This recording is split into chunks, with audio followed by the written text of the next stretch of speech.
चलिए आज का क्लास शुरू करते हैं। आज का पहला लाइन है आपका, ओडिसी का पूर्ण रूप क्या होता है। ओडिसी का पूर्ण रूप क्या होता है? Over dimensional consignment. ओडिसी का पूर्ण रूप क्या होता है? Over dimensional consignment. ओडिसी अगला है आपका, ओडिसी किसे कहते हैं? जो मानक चल आयाम का उल्लंघन करता है उसे ओडिसी करते हैं। मानक चल आयाम का मतलब क्या होता है समझते हैं?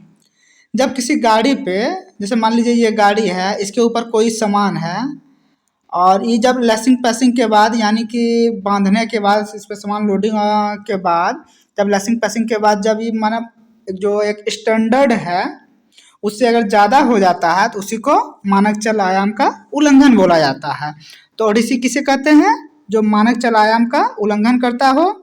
ओडिसी का पूर्ण रूप क्या होता है? Over dimensional consignment. अगला है आपका, ओडिसी का ग्रॉस क्लियरेंस किस अवस्था में निकाला जाता है?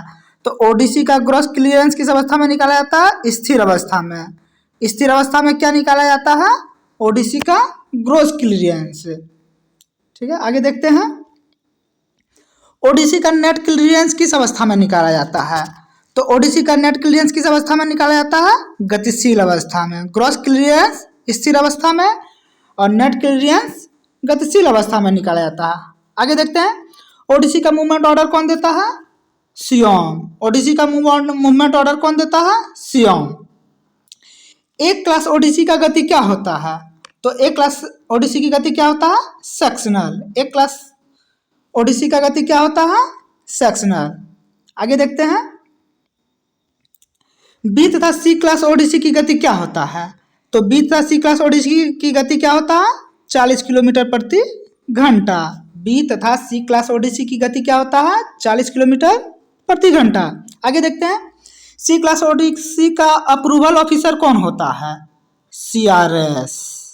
सी क्लास ओडिसी का अप्रूवल ऑफिसर कौन होता है? सीआरएस।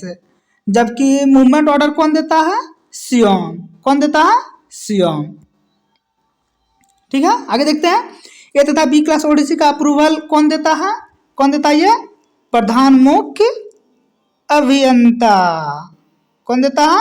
प्रधान मुख्य अभियंता, PEC।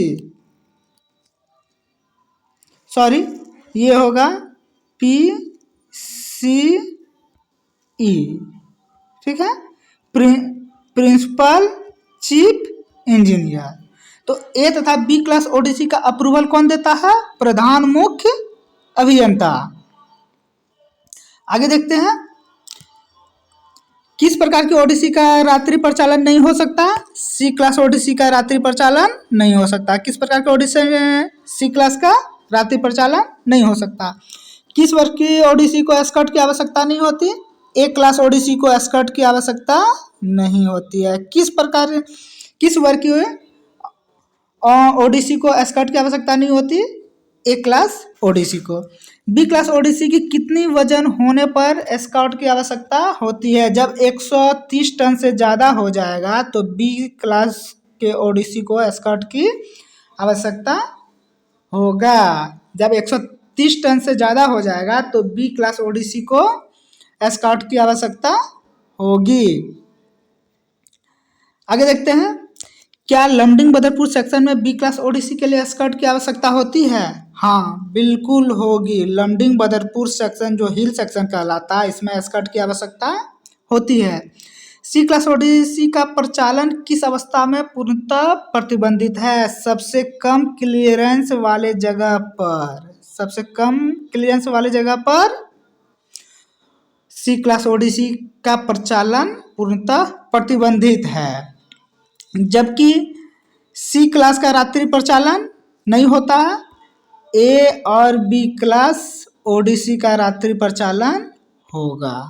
ठीक है, तो दोस्तों लाइक करें, सब्सक्राइब करें, शेयर करें तथा बेल घंटी बजाना न भूलें। धन्यवाद। आज का क्लास यहीं समाप्त होता है।